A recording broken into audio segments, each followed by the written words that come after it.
2019 yılında vizyona giren İspanyol yapımı The Platform, El Hoyo, yalnızca bir film değil, adeta sosyolojik bir deney, metaforlarla dolu bir haykırış gibidir. Distopik sinema tarihinde kendine çok özel bir yer edinmiş bu yapım, insan doğasının sınırlarını ve sistemin acımasızlığını gözler önüne seriyor. The Platform, sadece bir hapishane filmi değil, modern dünyanın sınıfsal ayrımlarını, bencilliği, umutsuzluğu ve direnişi sorgulayan katmanlı bir anlatıdır. Bu videoda, bu çarpıcı eseri en ince detayına kadar inceliyoruz. Spoiler uyarısını baştan verelim çünkü bu video, filmi en baştan en sona kadar çözümleyen ciddi ve kapsamlı bir anlatı sunacak.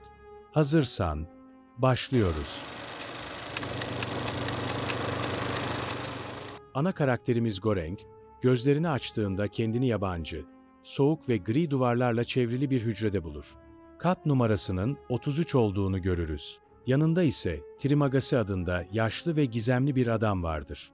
İlk bakışta burası sıradan bir hapishane gibi görünse de, çok geçmeden anlarız ki bu yer aslında insanlık için hazırlanmış bir sınavdır. Yüzlerce katlı bu dikey yapının her katında 2 mahkum vardır. Günde bir kez, devasa bir yemek platformu en üstten aşağı doğru inmeye başlar. Yukarıdakiler istedikleri kadar yerken, alt kattakilere genellikle artıklar kalır ya da hiç yemek kalmaz. Bu sistemde hayatta kalmak için sadece güçlü değil, acımasız da olmak gerekiyor. Trimagasi sisteme alışmıştır. Hayatta kalmak için başkalarını ezmeyi doğal görür. Goreng ise kitapları ve ilkeleriyle gelen bir idealisttir. Trimagasi, yukarıdakiler yer, aşağıdakiler bekler düşüncesini benimsemişken, Goreng, adaletin mümkün olduğunu savunur. Bu ikili çatışma, sistemin bireyleri nasıl dönüştürdüğünü gözler önüne serer. Her ayın başında mahkumlar farklı katlara rastgele yerleştirilir. Bir ay üst katlarda keyif sürerken, diğer ay en alt katlarda açlıktan ölmeye mahkum olabilirsin.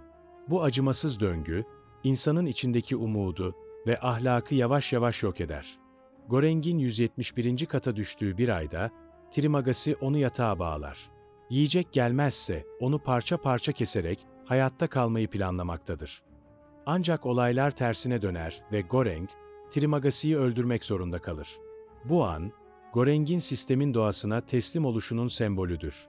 Bu olaydan sonra Miharu adında esrarengiz bir kadın ortaya çıkar. Miharu, sistem içinde kaybolduğu söylenen çocuğunu bulmak için her gün platformla yukarıdan aşağıya iner. Sessiz, vahşi ve özgürdür. Kimi zaman öldürür, kimi zaman yardım eder. Miharu, sistemin içinde kaybolan insanlığın bir yansımasıdır. Goreng'in yeni hücre arkadaşı ise Imogiri'dir.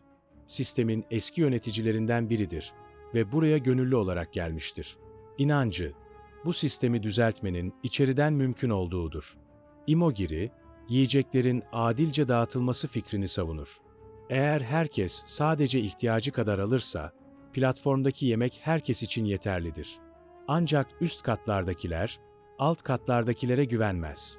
Açlık yalnızca mideyi değil, kalbi ve vicdanı da çürütmüştür. Plan başarısız olur ve Imogiri kendi hayatına son verir. Goreng'in aklı karışır, zihni bulanır. Artık gerçekle hayal birbirine karışmıştır.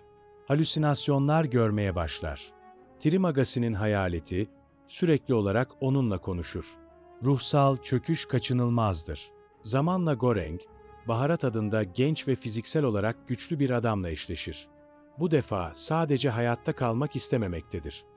Bu sisteme bir mesaj göndermek istemektedir.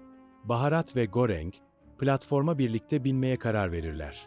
Amaçları, yemekleri adil şekilde dağıtarak en alta ulaşmak ve oradan sistemi yönetenlere güçlü bir mesaj yollamaktır. Bu mesaj, belki de henüz dokunulmamış olan bir yemekle sistemin üst katlarına iletilebilir. Yolculukları boyunca her katta yeni bir trajediyle karşılaşırlar. Ölü bedenler, yamyamlar, direnenler ve tamamen çökmüş ruhlar. Yolculuk sırasında Goreng'in vicdanı ve insanlığa olan inancı tekrar uyanır. Aşağıya indiklerinde aslında sistemin göz ardı ettiği en büyük gerçeği keşfederler. Küçük bir kız çocuğu.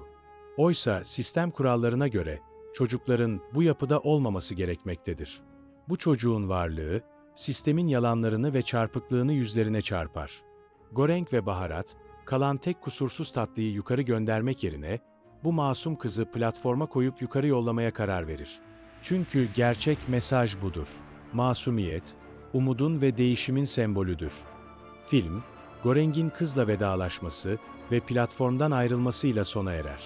Son karede artık kendisinin bu dünyaya ait olmadığını, mesajın artık bir sonraki nesle ait olduğunu anlarız.